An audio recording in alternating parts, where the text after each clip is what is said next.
Assalamualaikum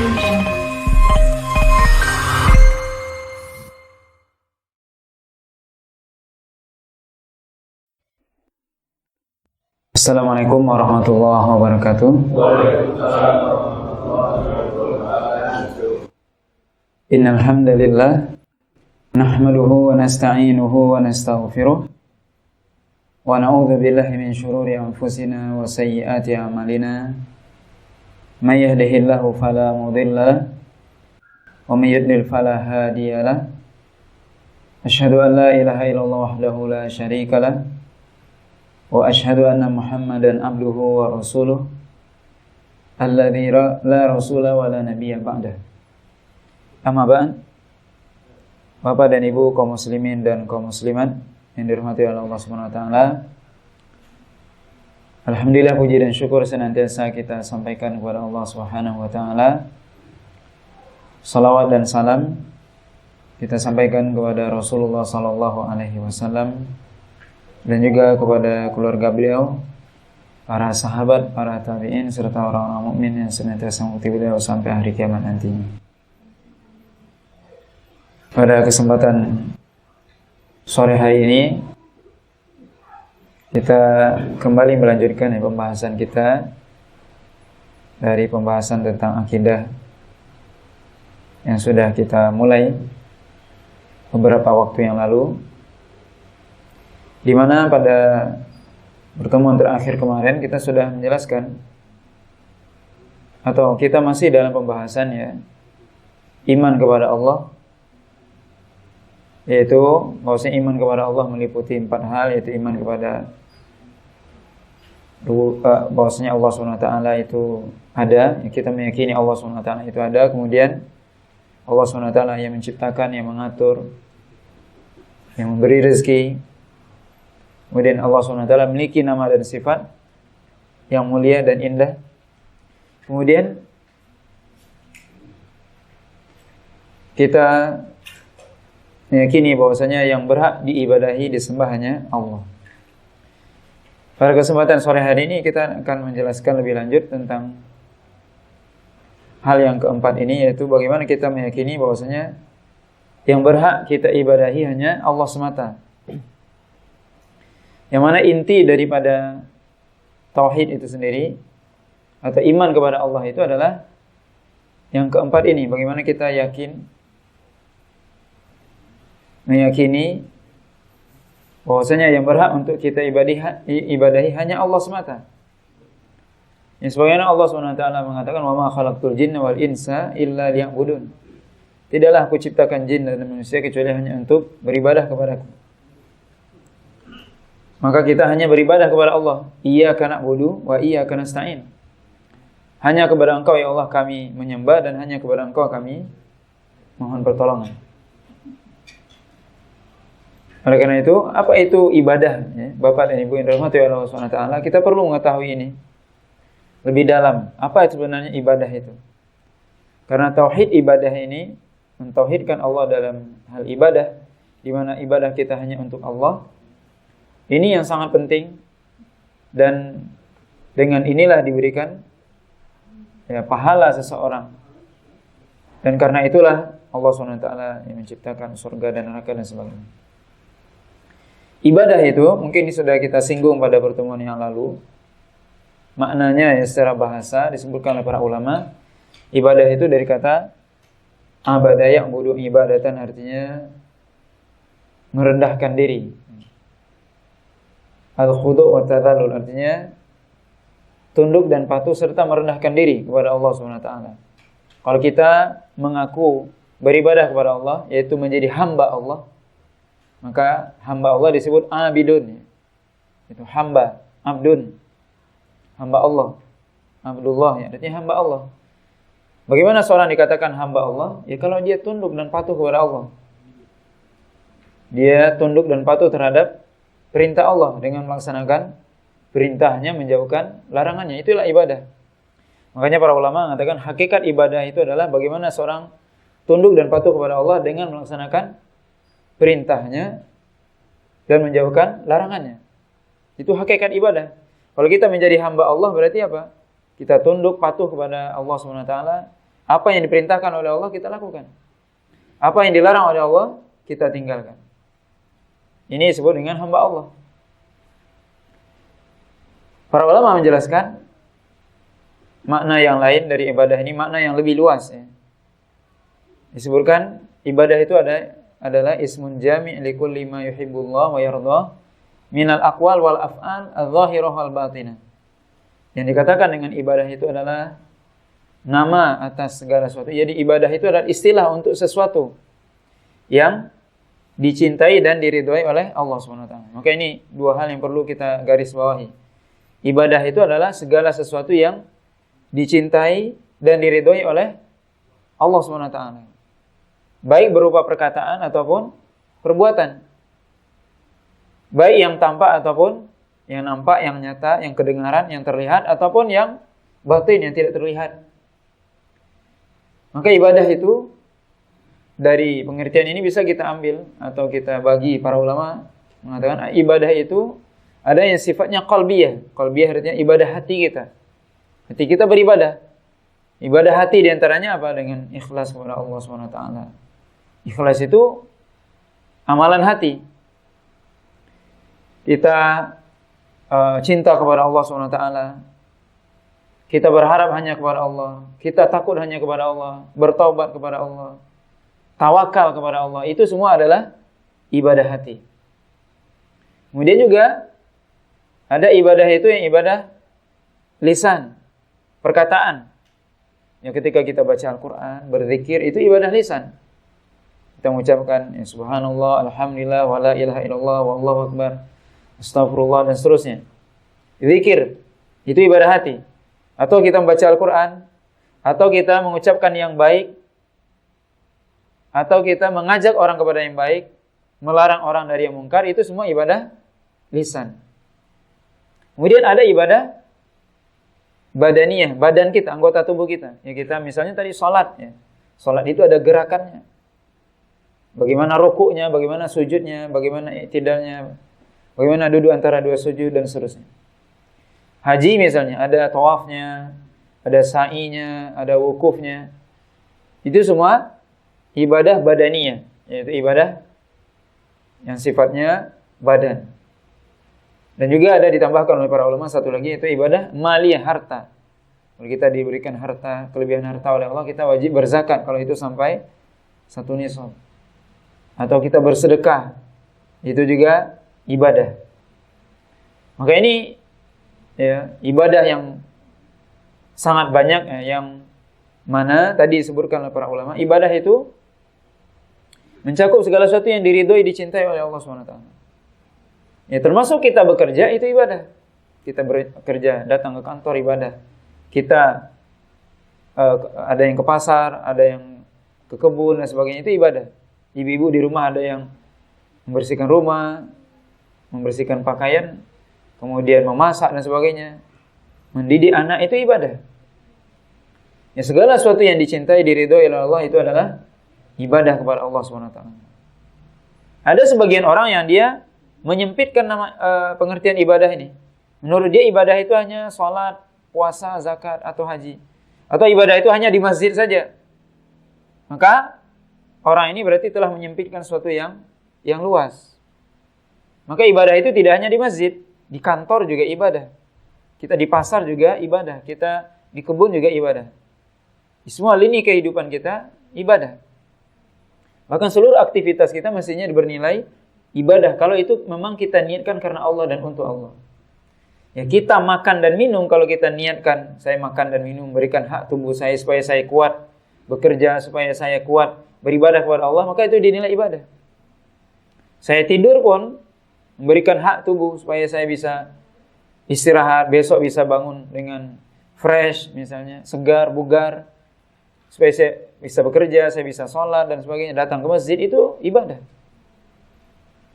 Jadi sesuatu itu kalau kita niatkan untuk Allah dan karena Allah, itu dinilai ibadah. Kemudian Bapak dan Ibu yang dirahmati oleh Allah SWT, ibadah ini kalau kita sebutkan tadi ya, pengertiannya, kemudian macam-macamnya, kemudian juga perlu kita ketahui bahwasanya ibadah itu punya rukun ya, secara umum. Kalau saya tanya mungkin Apa rukun sholat gitu kan? Mungkin banyak. Ya, rukun sholat itu misalnya berdiri, baca Al-Fatihah dan sebagainya. Ibadah itu secara umum memiliki rukun. Ada 3 rukunnya. Disebutkan oleh para ulama yang itu semua berdasarkan dalil dari Al-Quran dan Sunnah. Yang pertama rukun ibadah itu Bapak dan Ibu adalah ibadah kita itu harus pertama didasari oleh rasa cinta kepada Allah.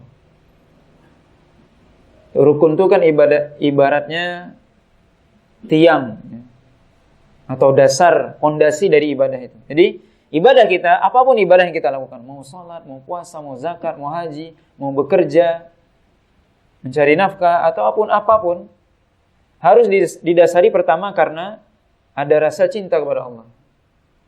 Allah SWT mengatakan dalam surah Al-Baqarah ayat 165, "Walladzina amanu asyaddu hubban lillah." Dan orang-orang yang beriman bersangatan cintanya kepada Allah. Dalam surah Al-Maidah Allah katakan ketika menceritakan tentang kaum yang beriman, Allah katakan di antara ciri mereka yuhibbuhum wa yuhibbuna. Bahwasanya Allah mencintai mereka dan mereka mencintai Allah.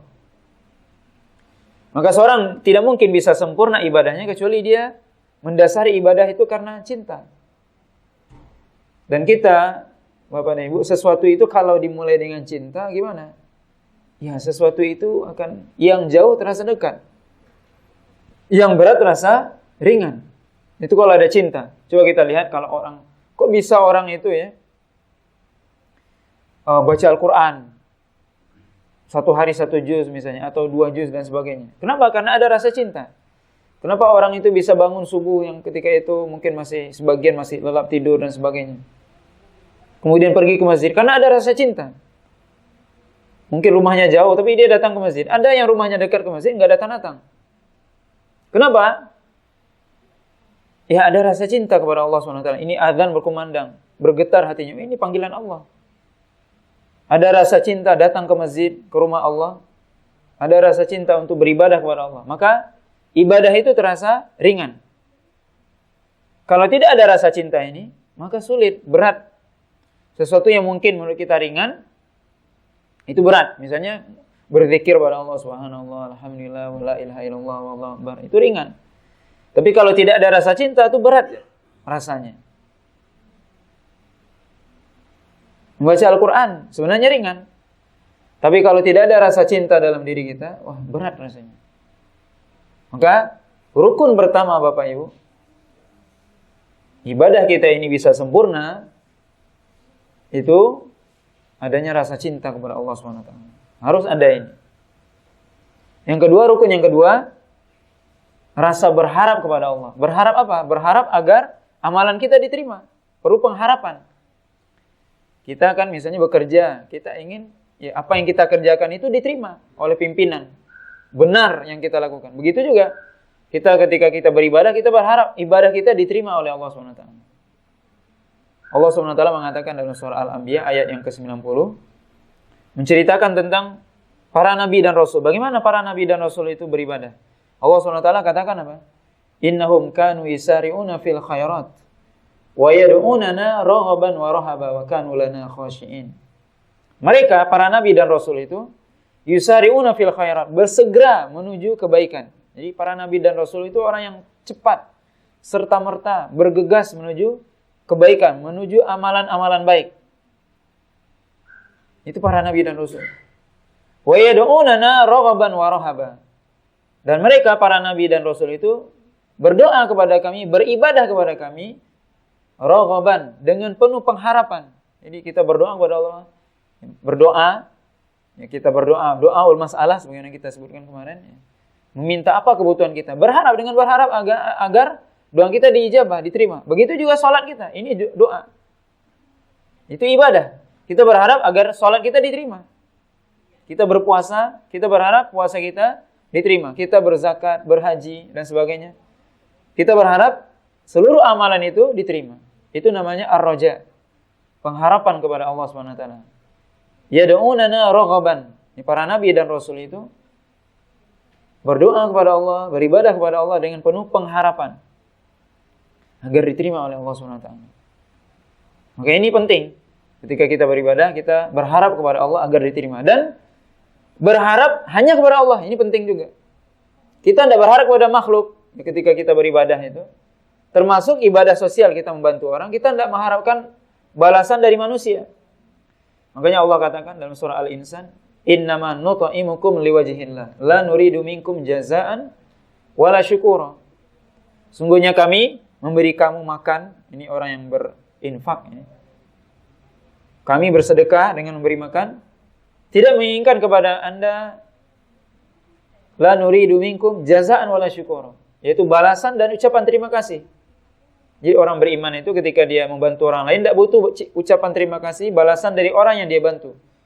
Tapi berharap balasan dari siapa? Allah SWT. Jadi kita dalam beribadah Bapak Ibu, berharap agar amalan kita diterima, kemudian berharap balasan dari Allah. Dan hanya kepada Allah kita berharap. Tidak boleh kita berharap kepada manusia. Oh, saya bantu kamu ya sekarang, besok kamu bantu juga saya. Tidak. Berharap kepada Allah. Karena Allah melihat kita, Allah tahu. Kata Nabi, innallaha fi aunil abdi ma damal abdu fi auni akhihi. Sungguhnya Allah SWT senantiasa membantu seorang hamba selama hamba itu membantu saudaranya.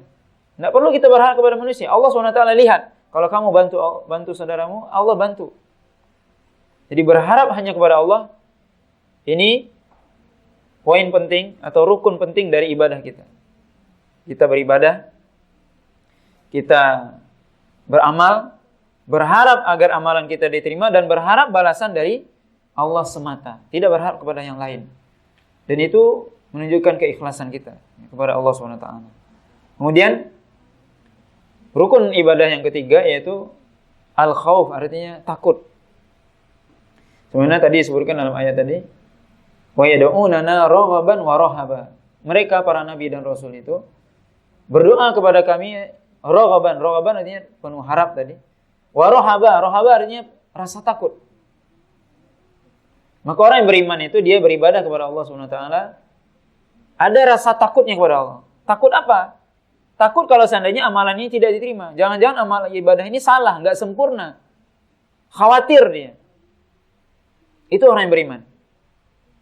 Ketika kita beribadah, kita khawatir. Ada kekhawatiran. Jangan-jangan saya ini belum sempurna ini. Saya merasa masih kurang. Sehingganya kalau ada rasa itu, dia akan bersemangat dalam beribadah. Oh, kayaknya ini masih kurang. Ini belum sempurna. Maka dia berusaha menyempurnakan. Dan takut kalau seandainya ibadahnya tidak diterima oleh Allah SWT. Takut akan neraka Allah SWT kalau seandainya ibadahnya tidak diterima. Dan berharap dan takut ini Bapak Ibu harus seimbang. Makanya kata para ulama, berharap dan takut itu seperti dua sayap burung. Ya, kalau kita lihat burung itu, kalau dia terbang dengan dua sayapnya harus seimbang. Antara pengharapan dan takut harus seimbang. Kalau seorang terlalu berharap kepada Allah, kurang rasa takutnya, dia akan menjadi orang yang apa? Tertipu. Oh, amalan saya sudah banyak. Insya Allah, sudah banyak amalan saya, nggak perlu saya banyak, nambah-nambah lagi amalan misalnya. Atau dia menyangka, oh saya sudah termasuk orang yang paling soleh ini, tiket surga sudah di kantong misalnya. Ini orang yang apa? Harapannya besar tapi takutnya kurang. Sebaliknya kalau orang rasa takutnya berlebih, pengharapannya kurang, dia akan menjadi orang yang putus asa. Ketika dia jatuh pada perbuatan dosa, dia, ini kira-kira kalau saya bertobat saya diterima atau enggak. Putus asa dia. Maka kita dalam beribadah itu Bapak Ibu harus seimbang. Antara pengharapan kita berharap kepada Allah. Ya. Bagaimana amalan kita ini diterima oleh Allah SWT. Dengan kita berharap kepada Allah, kita tidak berharap kepada manusia. Tapi juga harus ada rasa takut. Rasa takut kepada Allah SWT, ya takut kalau seandainya amalan ini belum sempurna, tidak sesuai dengan apa yang diharapkan oleh Allah SWT. Khawatir kita. Jadi orang beriman itu, dia antara, kata para ulama, antara bainar roja wal khauf, artinya antara pengharapan dan rasa takut. Harus seimbang. So, kalau seorang tidak ada rasa takutnya, itu tadi kita khawatirkan. Orang dia akan, dia merasa, kata para ulama, maghrur. Orang yang tertipu dengan dirinya sendiri. Oh, dia merasa amalannya sudah banyak dan sebagainya. Sehingga dia menganggap remeh. Enggak perlu lagi saya itu. Kan saya sudah haji 7 kali misalnya. Sudah bolak-balik saya Makkah itu, enggak perlu lagi ini. Enggak perlu lagi masjid. Kan sholat di Masjidil Haram berapa? Satu kali sholat di Masjidil Haram 100.000 kali. Sholat di masjid yang lain. Saya sudah 7 kali. Berarti berapa? 700.000. 7 kali bolak-balik. Dan sekian, mungkin itu baru satu sholat. Berapa sholat dia sholat di Masjidil Haram? Berarti nggak perlu lagi saya sholat di masjid. Kalau saya udah pulang dari haji misalnya. Dia anggap remeh ini. Tidak ada rasa takut kepada Allah. Dia tidak berpikir, haji yang saya lakukan ini benar-benar sudah sempurna apa belum kemarin. Maka kalau ada rasa takut tadi, dia tidak akan menjadi orang yang tertipu. Tapi dia akan berusaha untuk, ini. Selalu memperbaiki dirinya. Selalu dia berusaha untuk evaluasi diri. Jadi ada rasa takut ini penting supaya kita di dalam diri kita ada evaluasi. Salat yang saya lakukan selama ini, berapa umur kita? Sudah berapa kali saya salat? Apakah salat saya sudah sebenarnya sebagaimana mestinya yang diharapkan? Puasa, sudah berapa kali Ramadan saya puasa? Tapi apakah puasa saya sudah benar-benar puasa yang diharapkan? Dengan mempuasakan, apa puasa hanya menahan lapar dan haus atau sudah mempuasakan mata, telinga dan sebagainya? Saya berinfak, apakah saya sudah ikhlas atau belum? Ini penting. Ini namanya kekhawatiran. Itu yang dimaksud dengan khauf tadi. Khawatir kalau saya infak yang saya sudah berikan itu enggak diterima oleh Allah. Percuma. Saya sudah puasa sekian kali, ternyata puasa saya cuma menahan haus dan lapar. Mata saya tidak saya puasakan, telinga saya tidak saya puasakan. Nah ini apa? Ada introspeksi diri. Ketika kita ada rasa khauf, rasa takut kepada Allah SWT. Dan ini 3 rukun yang disebutkan oleh para ulama, bahwasanya ibadah kita tidak sempurna kecuali 3 rukun ini ada. Yaitu tadi, bagaimana ibadah kita didasari oleh rasa cinta kepada Allah. Kemudian di dalamnya ada ar-raja, pengharapan kepada Allah agar diterima dan diberikan pahala oleh Allah. Kemudian ada rasa takut kepada Allah kalau seandainya ibadah ini tidak sesuai sebagaimana yang diharapkan. Kemudian Bapak dan Ibu yang dirahmati oleh Allah SWT, ini 3 rukun ya. Kemudian perlu kita ketahui juga ada 2 syarat ibadah kita itu diterima. Kalau tadi rukun, yang mana rukun itu istilahnya pondasi. Ada syarat yang mesti kita penuhi. Sama dengan sholat juga. Kan ada rukun sholat, ada syarat sholat. Kalau rukun sholat apa? Baca Al-Fatihah, takbiratul ihram. Kalau syarat sholat apa? Menutup aurat, menghadap kiblat, itu syarat. Ibadah juga ibadah kita secara umum Bapak Ibu ada 2 syaratnya. 2 syarat mutlak yang mesti kita penuhi. Sehingga ibadah kita diterima. Kalau tidak ada 2 syarat ini, ibadah kita tidak diterima. Ini bahaya. Sama dengan orang kalau dia sholatnya tidak menghadap kiblatnya. Kiblat kita di belakang ini. Dia menghadap ke sana. Gimana sholatnya? Batal. Gimana kalau dia sholat tidak menutup aurat? Gimana? Batal. Karena itu syarat mutlak. Begitu juga ibadah kita secara mutlak ada 2 syaratnya yang harus kita penuhi. Yang kalau tidak ada syarat itu, ibadah kita tidak diterima oleh Allah SWT. Apa itu yang pertama? Al-ikhlas. Ikhlas kepada Allah SWT ini syarat mutlak diterima ibadah. Karena Allah katakan apa? Dalam surah Al-Bayyinah, "Wa ma umiru illa liya'budullaha mukhlishina lahud-dina hunafa." Dan tidaklah mereka diperintahkan, yaitu manusia itu, kecuali untuk beribadah kepada Allah dengan ikhlas. Jadi kita diperintahkan untuk beribadah, bukan beribadah asal beribadah, bukan. Beribadah dengan ikhlas. Apa itu ikhlas? Bagaimana kita berharap ibadah kita hanya untuk Allah, bukan untuk yang lain atau karena yang lain. Jadi kita beribadah karena Allah dan untuk Allah, bukan karena orang lain atau untuk orang lain. Itulah ikhlas. Seluruh ibadah kita, apapun yang kita lakukan tadi, seluruh macam ibadah yang kita sebutkan tadi harus ikhlas kepada Allah SWT. Kemudian yang kedua apa? Yang kedua, amal ibadah kita itu harus benar. Benar maksudnya sesuai dengan tuntunan Rasul, sesuai dengan syariat. Artinya kalau Nabi mengajarkan kepada kita, salat itu misalnya takbiratul ihram, kemudian bersedekah, kemudian baca Al-Fatihah, kemudian ruku, kemudian sujud, ya harus ikuti. Itu tata caranya. Harus mengikuti Rasul dari sisi tata cara atau dari sisi jumlah misalnya. Salat subuh misalnya, berapa rakaat salat subuh? 2. Kalau seandainya ada orang salat subuh 3 rakaat gimana Bapak Ibu? Diterima enggak sholatnya? Enggak diterima. Sholat subuh 3 rakaat. Enggak diterima. Kenapa? Rasul cuma 2 rakaat. Itulah namanya mengikuti. Jadi, ada yang sudah ditentukan tata caranya seperti tadi apa? Tata cara sholat, misalnya. Tata cara haji misalnya. Bagaimana tawaf? 7 kali misalnya. Tata caranya mulai kalau kita tawaf dari mana? Dari Hajar Aswad sampai ke Hajar Aswad. Itu tata cara. Harus kita ikuti. Atau ditentukan apa? Jumlah. Tadi sholat 5 subuh 2 rakaat, zuhur 4 rakaat dan seterusnya. Enggak boleh kita tambah, enggak boleh kita kurang. Sudah ditentukan jumlahnya atau yang ditentukan tempatnya. Apa yang ditentukan tempatnya? Misalnya haji. Haji di mana? Ya di Mekah. Enggak boleh orang haji di Bengkulu misalnya. Oh, kita mau haji, gandain haji di sini, bikin Ka'bah di sini. Enggak diterima. Walaupun kita mau bikin Ka'bah dari emas di sini, enggak diterima haji kita. Haji harus kemana? Ke Mekah. Berarti sudah ditentukan tempatnya. Sudah ditentukan juga waktunya. Kapan kita? Misalnya puasa. Puasa bulan apa? Ramadan. Kalau ada yang puasanya bulan Syawal gimana? Atau sekarang bulan Rajab. Ini 1 Rajab. Kalau bulan Rajab dia puasanya. Gimana? Tidak diterima. Karena puasa wajib kapan? Ramadan. Sudah ditentukan waktunya. Salat juga ditentukan waktunya. Ada waktu maghrib, ada waktu isya, ada waktu subuh dan sebagainya. Harus kita ikuti semua itu.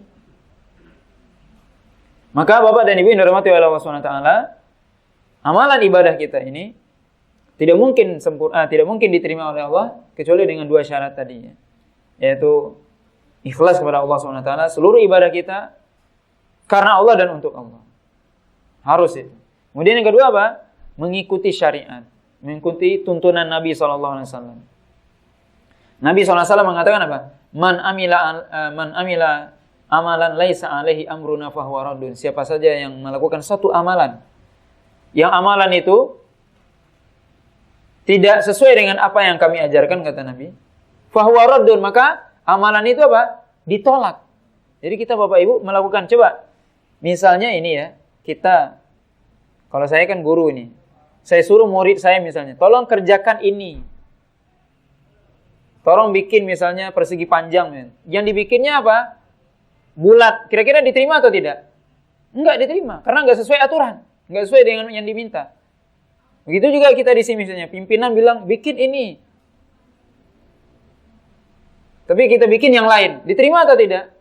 Enggak diterima. Begitu juga Allah SWT menyuruh, misalnya Rasul menyuruh, sholat itu begini misalnya, atau puasa itu begini, begini aturannya, harus diikuti. Dan agama kita Bapak Ibu apa? Sudah sempurna. Allah mengatakan apa? Al-yawma akmaltu lakum dinakum wa atmamtu alaikum ni'mati wa raditu lakumul Islam madin. Hari ini sudah aku sempurnakan nikmat. Disempurnakan agama dan aku ridho Islam menjadi agama. Sudah sempurna Islam itu. Jadi gimana? Enggak perlu kita tambah, enggak perlu kita kurang. Kalau yang namanya ibadah ya sudah, artinya sudah lengkap, sudah komplit, sudah paten. Enggak bisa dirubah, enggak bisa dikurangi, enggak bisa ditambah. Ini yang perlu kita pahami. Seluruh macam ibadah yang itu sudah ditentukan oleh syariat ya. Ibadah terutama yang dimaksud adalah ibadah mahdhah kepada Allah SWT, maka itu kita hanya mengikuti saja. Kecuali ada ibadah-ibadah yang tidak ditentukan. Misalnya apa? Kita baca Al-Quran. Berapa kita harus baca Al-Quran? Terserah kita, semampu kita. Itu tidak ditentukan. Atau kita mau sedekah sesuai dengan kemampuan kita. Kita mau berzikir kapan saja sambil duduk, boleh. Kalau ibadah itu, jadi ada ibadah yang memang sudah ditentukan, waktunya, jumlahnya, kadarnya, tata caranya, maka kita harus ikuti. Itu namanya ibadah muqayyadah, ditentukan. Sudah diikat. Aturannya, jumlahnya, kadarnya, sudah ditentukan. Kita ikuti. Nggak boleh ditambah, nggak boleh dikurang. Ikuti saja. Sebab kalau kita merubah, gimana? Ditolak oleh Allah SWT. Coba kita udah capek-capek melakukan, akhirnya ditolak. Apa gunanya? Kita udah capek bekerja apa semua, akhirnya ditolak. Kita termasuk orang yang merugi di akhirat. Kalau seandainya kita udah capek-capek, nanti di akhirat kita merasa amalan kita ini sudah mantap ini. Ternyata di akhirat ditolak oleh Allah. Nah ini. Maka Kalau ibadah itu sudah ditentukan, kita ikuti aturannya. Tapi ada ibadah yang tidak ditentukan jumlahnya, ya, takarannya dan sebagainya misalnya. Ibadah kita didasari karena kecintaan kepada Allah, mahabbah, kemudian ar-raja, pengharapan, kemudian al-khauf, ada rasa takut. Kemudian ibadah kita ini mesti ada, kita penuhi 2 syarat mutlaknya, yaitu ketika kita beribadah itu didasari ikhlas, kemudian yang kedua mengikuti syariat. Allah SWT mengatakan dalam surah Al-Mulk ayat yang kedua, Allah SWT katakan, Alladzi khalaqal mauta wal hayata liyabluwakum ayyukum ahsanu amala. Allah yang menciptakan kematian dan kehidupan untuk menguji kalian. Siapakah yang paling bagus amalannya? Jadi coba kita perhatikan ayat ini Bapak Ibu. Allah menciptakan kematian dan kehidupan. Hidup dan mati kita diciptakan di sini. Di dunia ini ada yang hidup, ada yang mati. Atau setelah hidup kematian, kemudian dihidupkan lagi. Kita hidup di dunia ini, apa tujuannya? Allah pengen lihat apa? Liyabluwakum, Allah ingin menguji kalian, kata Allah SWT. Ayyukum ahsanu amala. Siapa yang paling bagus amalannya? Coba kita lihat ayat ini, yang paling ahsan. Ahsan itu artinya the best, ya. Artinya yang paling bagus. Yang paling bagus amalannya. Bukan yang paling banyak, tapi yang paling bagus. Apa yang maksud yang paling bagus ini? Para ulama menjelaskan yang paling bagus itu memenuhi 2 perkara. Amalan itu tidak dikatakan bagus kecuali ada 2 syaratnya, yaitu syarat ibadah tadi. Akhlasuha wa aswabuha, kata para ulama. Akhlasuha, yang paling ikhlas. Coba, siapa yang paling ikhlas ketika dia berinfak? Itu yang paling diterima. Coba, ada orang berinfak 100 ribu, ada yang 100 juta. Yang Allah lihat bukan nilainya. Lihat siapa yang paling ikhlas. Kalau 100 juta karena ingin dipuji, tidak ada nilainya di sisi Allah. Buat apa dipuji? Allah nggak butuh itu. Tapi seorang yang berinfak 100 ribu tapi ikhlas kepada Allah, itu dicatat oleh Allah SWT. Maka keikhlasan itu sangat penting. Akhlasuha, yang paling ikhlas.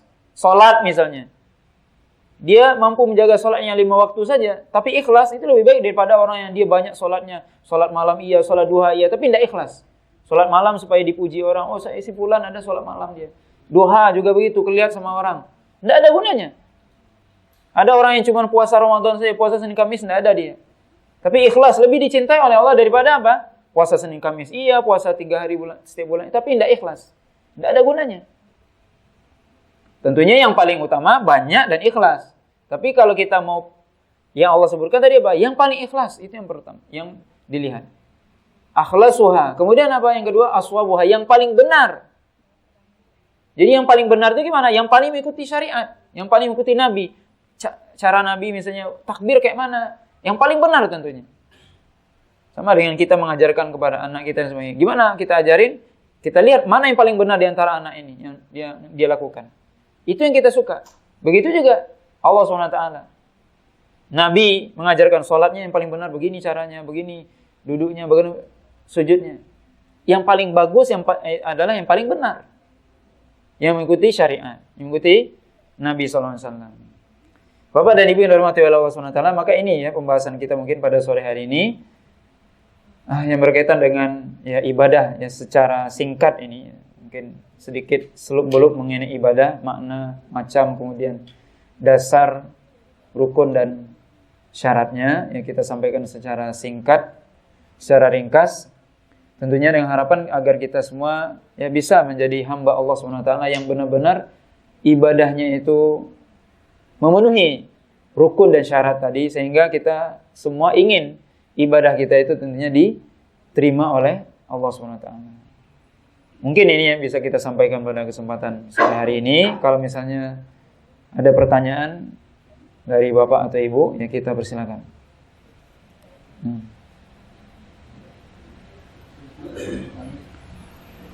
Silakan Pak. Waalaikumsalam warahmatullahi wabarakatuh. Sedikit pertanyaan terkait dengan sholat jamaah. Iya.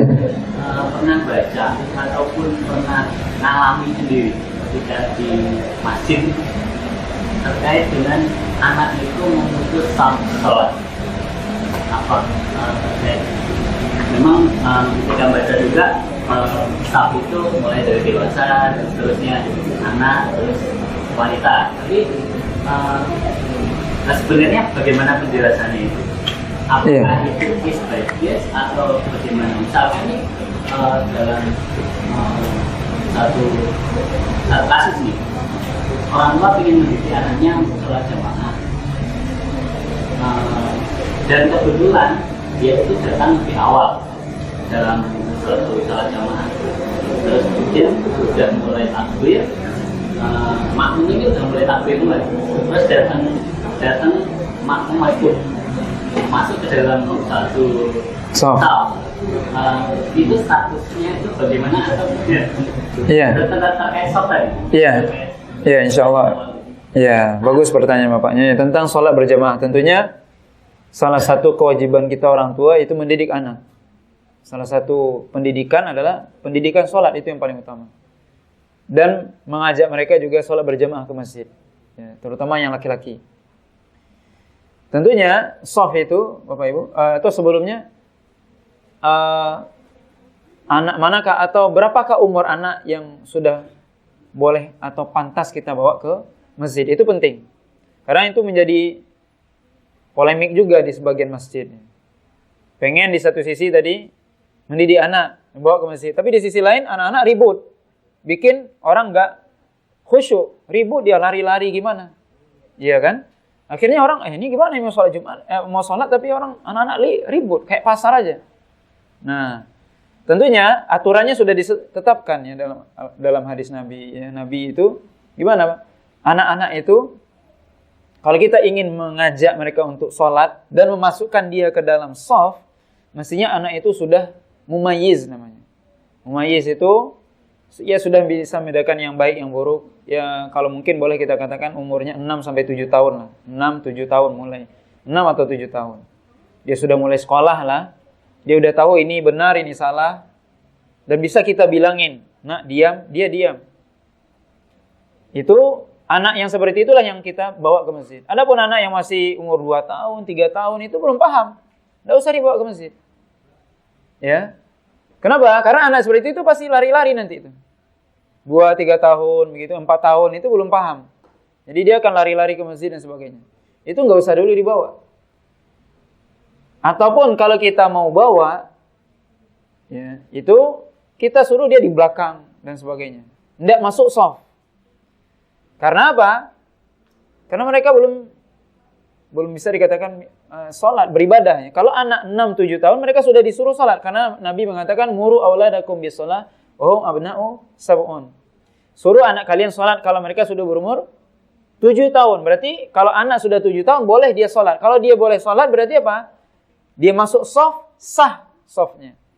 Enggak putus shafnya. Karena Nabi sudah menyuruh orang tua untuk menyuruh sholat. Berarti kalau dia sudah 7 tahun, dia masuk ke shaf, apakah dia memutus shaf? Enggak. Ya.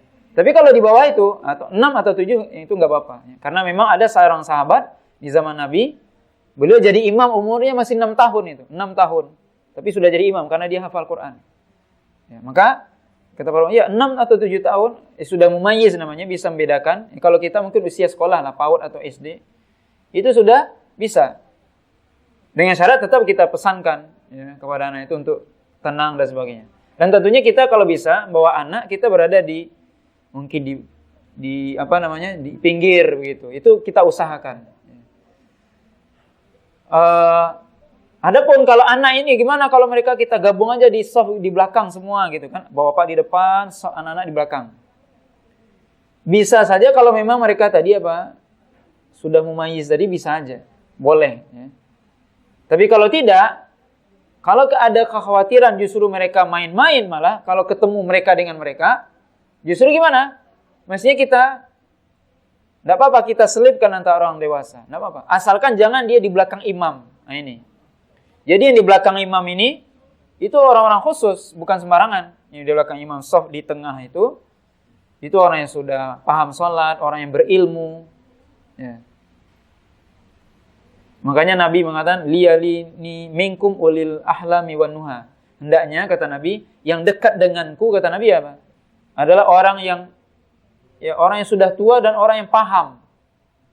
Sebab kenapa? Kalau seandainya nanti imamnya batal, gimana? Dia pergi. Kalau orang di belakang imam ini nggak paham sholat, nih gimana nih? Imam pergi, batal wudunya. Gimana? Orang yang di belakang dia bingung juga dia. Nah, jadi orang yang di belakang imam harus apa? Paham sholat minimal. Paham, dia berilmu. Kalau imam batal, dia bisa maju, bisa menggantikan imam. Jadi orang di belakang imam bukan sembarangan.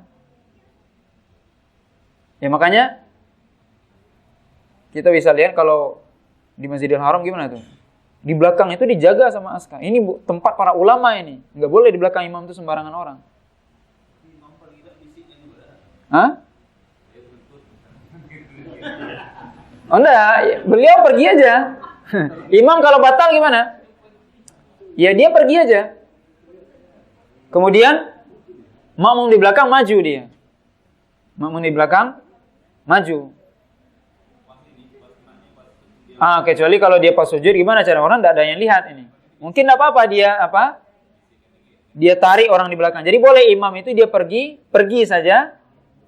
Dia pergi saja terus orang belakang maju atau dia tarik orang belakang itu. Boleh itu. Dia tarik orang belakang terus orang belakang dia harus paham. Kalau dia tidak paham gimana? Ngapain nari-nari ini gitu. Kacau jadinya sholatnya. Makanya orang yang di belakang imam apa? Harus sembarang, bukan orang sembarang, harus paham dia. Masa sholat minta tarik gitu ya? Jadi harus orang yang berilmu. Jadi memang anak-anak itu kalau bisa memang ya kalau usia udah sekolah, nggak apa-apa kita bawa ke masjid ya. Kemudian ya kalau bisa, kalau memang bisa di belakang lebih bagus ya. Tapi kalau misalnya khawatir mereka malah ketemu mereka sama mereka kumpul malah ribut, nggak usah. Kita di pinggir ya. Kita taruh dia di pinggir. Dan insya Allah tidak memutuskan sholat. Kenapa? Karena kalau usianya sudah 6-7 tahun, dia sudah diperintahkan sholat. Berarti sholatnya sah. Berarti softnya sah. Cuma kalau umur-umur di belakang itu, di bawah itu jangan. Atau kalaupun toh kita mau bawa, misalnya kita taruh di belakang dan sebagainya. Ya. Kalau memang misalnya ibu-ibu ini misalnya. Kalau bapak bisa lah kan. Ibu-ibu misalnya bayi misalnya nggak ada. Misalnya dia mau ke masjid ini. Bayi ini nggak mungkin ditinggal ini. Gimana caranya? Di rumah sendiri misalnya. Misal dia mau ke masjid, ya nggak apa-apa dia bawa itu. Karena juga ya di zaman Nabi ada, tapi ya semua itu tentunya berusaha untuk menjaga ya ketenangan masjid. Jadi ada juga orang itu yang terlalu ekstrim. Terlalu ekstrim gimana? Pokoknya anak-anak nggak boleh ke masjid, titik. Oh ini bahaya. Loh kalau nggak anak-anak kita ajak dari sekarang ke masjid, siapa lagi yang akan menggantikan kita nanti? Mulai dari dia ya umur 6-7 tahun itu kita ajari dia ke masjid supaya dia terbiasa, enggak berat langkahnya ke masjid. Itu terlalu ekstrim. Atau ada orang yang terlalu gampangan. Ya sudah bawa semua itu tadi anak lari-lari masjid kayak pasar adalah kayak tempat mainan. Nah, itu juga enggak boleh. Jadi harus ada ikuti aturannya.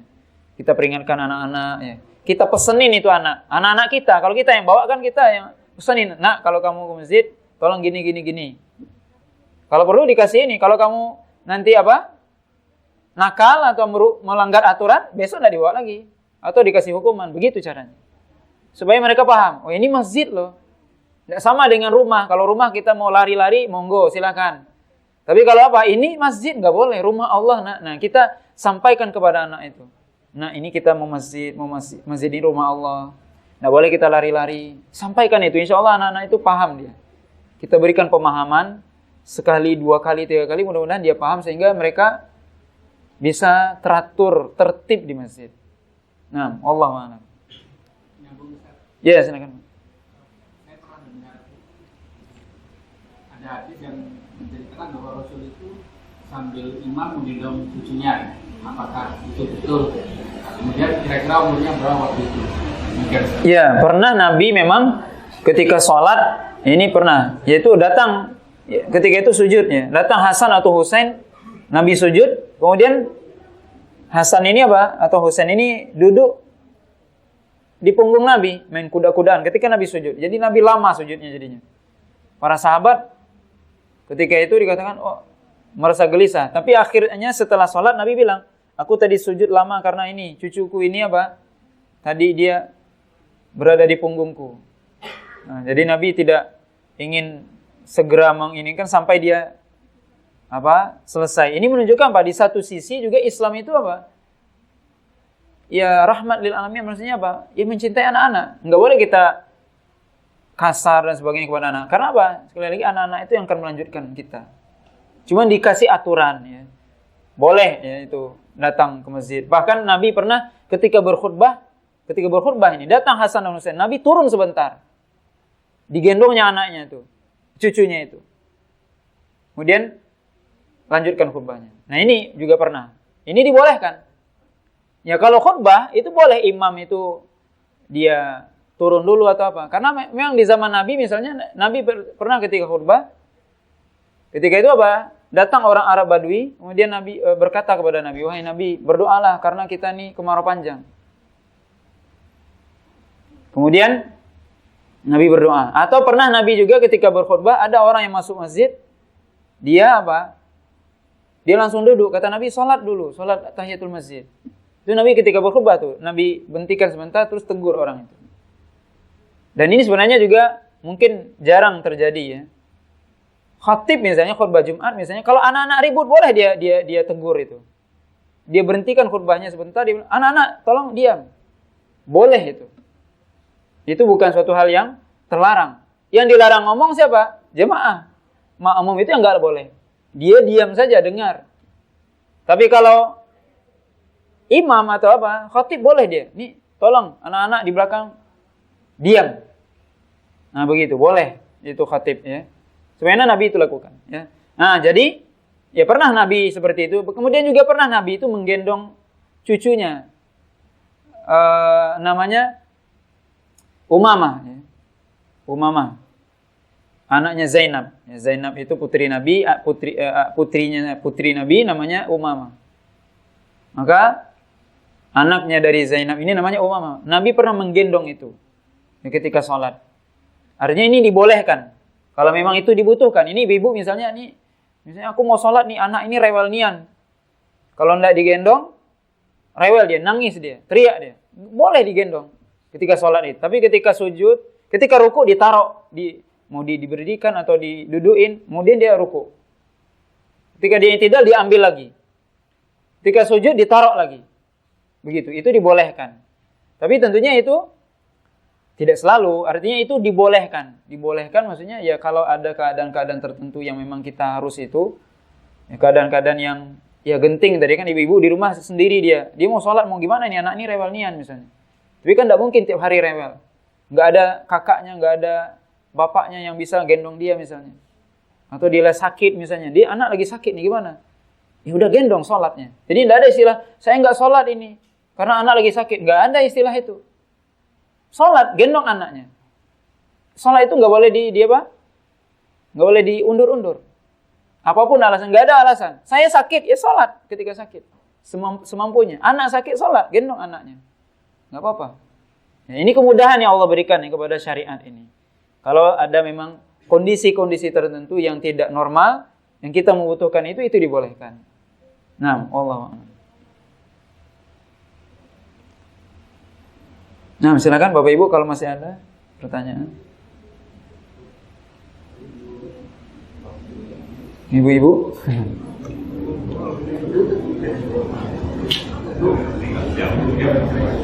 Udah pas jam 5 ya. Ya, alhamdulillah kalau tidak ada pertanyaan, mudah-mudahan tadi apa yang kita sampaikan mengenai pembahasan ibadah ini mudah-mudahan bermanfaat dan mudah-mudahan kita bersama bisa mengamalkan apa yang kita dengar ya. Wallahu taala alam. Subhanakallah wa bihamdika asyhadu an la ilaha illa anta astaghfiruka wa atubu ilaik. Wassallallahu ala nabiyina Muhammadin wa ala alihi washabihi wasallam. Wassalamualaikum warahmatullahi wabarakatuh.